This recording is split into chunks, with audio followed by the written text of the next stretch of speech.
श्री हरिशरणम। कैसे हैं आप सभी? आइए आज जीवन प्रबंधन की एक नई श्रृंखला के साथ हम लोग जुड़ते हैं और आज की जो यह विचार चर्चा रहेगी ये मनुष्य के शारीरिक स्वास्थ्य से जुड़ी हुई कुछ समस्याओं के साथ है। मनुष्य का जो शरीर है वह वास्तव में एक अभिव्यक्ति है। It is a representation. किस चीज़ की अभिव्यक्ति है? वो किस चीज़ को रिप्रेजेंट करता है? मानव का जो शरीर है ना, वह मानव का शरीर मानव के विचारों को अभिव्यक्त करता है। वे विचार या वो मानसिक प्रक्रियाएं जो हमारे मन के भीतर चलती हैं, जिन्हें कोई देख नहीं सकता, वे स्थूल नहीं है, वो सूक्ष्म रूप से या कारण रूप से हमारे भीतर चलती रहती हैं। परंतु आयुर्वेद के सिद्धांत के अनुसार जो कुछ मनुष्य विचारों में है वही मनुष्य अपने शरीर के अंदर प्रतिलक्षित करने लग जाता है।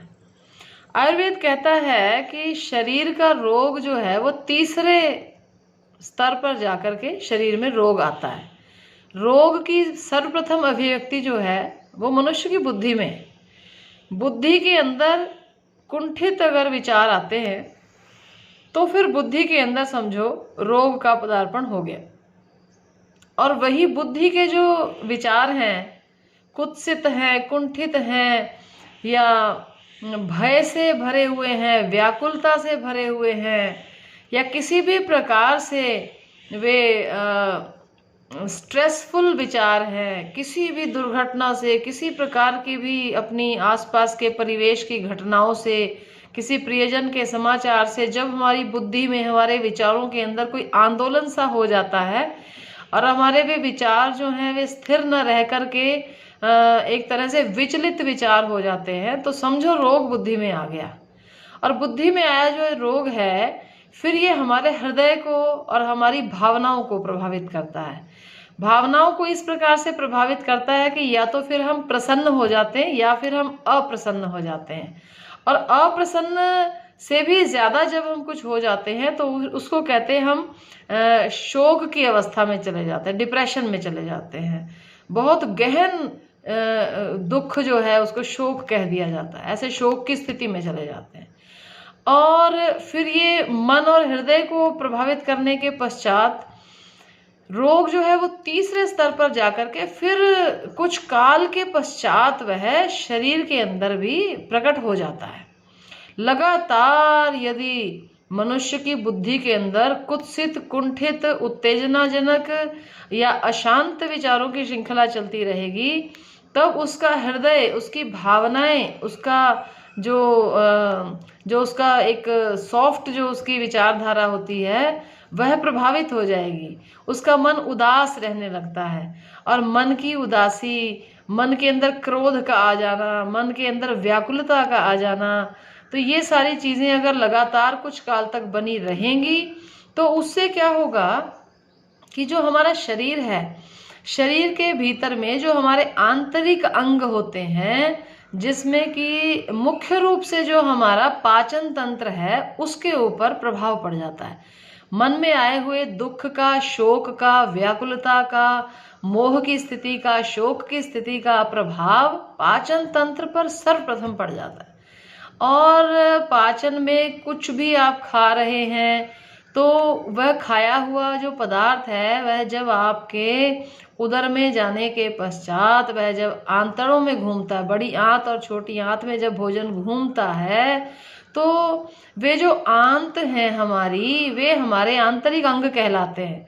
और शोक मोह की स्थिति में, दुख व्याकुलता की स्थिति में, क्रोध और उद्वेग की स्थिति में आंत जो हैं वे कड़ी हो जाती हैं। वे अपने आप को, यूं तो सारा शरीर ही अपने आप को उस समय पर थोड़ा सा स्ट्रेन में ले लेता है, मानो खिंचाव आ जाता है, तो स्ट्रेस हो जाता है और एक कड़ापन हो जाता है।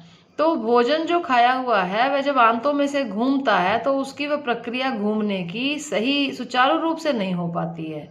आंतड़ियां जो हैं वे पूरी तरह से रिलैक्स्ड होनी चाहिए, वो पूरी तरह से विश्राम की स्थिति में होनी चाहिए। तो भोजन जब उनमें से घूमेगा तो अच्छे से आंतड़ियां जो है विद फुल इलास्टिसिटी, लचीलेपन के साथ वे भोजन के रस को ग्रहण कर लेंगी और शुष्क पदार्थ को वे मल के रूप में बाहर निकाल देती हैं। तो ये जो भोजन में से रस का ग्रहण होना और मल का बाहर निकाल देना की जो प्रक्रिया है, ये फिर ऐसी स्थिति में ठीक से संपन्न नहीं कर पाता है हमारा आंतरिक शरीर, और फिर उसके परिणाम स्वरूप अधिकांश जो है वो कब्ज की समस्या, कॉन्स्टिपेशन की समस्या हो जाती है।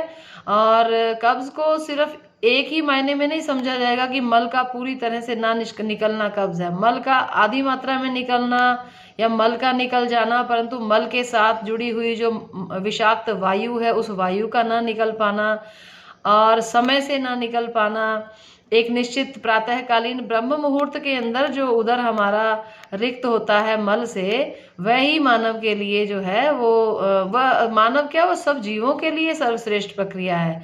हमने गाय भैंसों को जब अपने निकट में रखा, उनको पाला, तो देखा कि जब वे प्रातःकाल ब्रह्म मुहूर्त में वे स्वयं ही उठ करके खड़ी हो जाती हैं, और जैसे ही उठ करके खड़ी होती हैं तैसे ही मल मूत्र और दूषित वायु जो है वह उनके शरीर से बाहर निकल जाती है। ठीक इसी प्रकार से सब जीवों का है। तो मनुष्य की विवृत्ति वैसी ही अगर बनी रहती है तब तो ठीक, परंतु बुद्धि के कुत्सित विचार या बुद्धि के अंदर उत्तेजनाजनक विचार जो हैं वे अंततः हमारे शरीर के पाचन तंत्र को प्रभावित करते हैं। और अगर ये पाचन के अंदर समस्या लगातार कुछ महीनों वर्षों तक बनी रह गई, लगभग 108 दिन का ये साइकिल होता है, अगर 4 महीने से ज़्यादा हमारे शरीर के अंदर विषाक्त वायु, विषाक्त मल पूरी तरह से निकलता नहीं, भीतर ही रह जाता है, तो निश्चित जान लीजिए कि विद इन 1 ईयर ऐसे व्यक्ति को या तो ब्लड प्रेशर की समस्या हो जाएगी या उसको डायबिटीज, जिसे शुगर के नाम से जाना जाता है, वह रोग हो जाएगा। और फिर ये तो प्रक्रिया रुकने वाली नहीं है, फिर डायबिटीज और शुगर जो है धीरे धीरे आपके हृदय के प्रबंधन तंत्र को प्रभावित करेंगे, तो हृदय के अंदर भी कुछ ना कुछ समस्या खड़ी हो सकती है। और यदि इस विषाक्त वायु ने बुद्धि की तरफ प्रभाव कर दिया तो ये हमारे आधा सीसी का दर्द है, माइग्रेन है, सिर दर्द है, सियाटिका, ये अपना सर्वाइकल है, और ये इस तरह की बहुत सारी समस्याओं को ये विषाक्त वायु ही जन्म देती है। तो अब ये समस्या जो है आज मैंने आपके सामने रखी, जो मेरे सामने भी किसी साधक के द्वारा रखी गई थी। इस समस्या का निदान क्या हो सकता है, समस्या का कारण आज हमने जो है वह डिस्कस कर लिया है, क्योंकि मेरे से ऐसा आग्रह किया गया है कि लगभग 5 से 10 मिनट के बीच का ही हमें वीडियो भी रखना चाहिए, ताकि सुदूर प्रांतों में बैठे हुए जो लोग हैं वे आसानी से उसे देख पाएं। तो आज समस्या का कारण हमने जाना है कि मनुष्य के शरीर में आने वाले इन रोगों के पीछे समस्या कारण क्या हो सकता है। अब इस कारण का निवारण करने के लिए केवल 5 मिनट का ही समय लगेगा। हाँ, बिल्कुल सही कह रही हूँ मैं, आपको ऐसा सुनकर लग रहा होगा बड़ी अजीब बात है, लेकिन केवल 5 मिनट का समय, और आपका उपचार करने के लिए डॉक्टर आप स्वयं ही होंगे।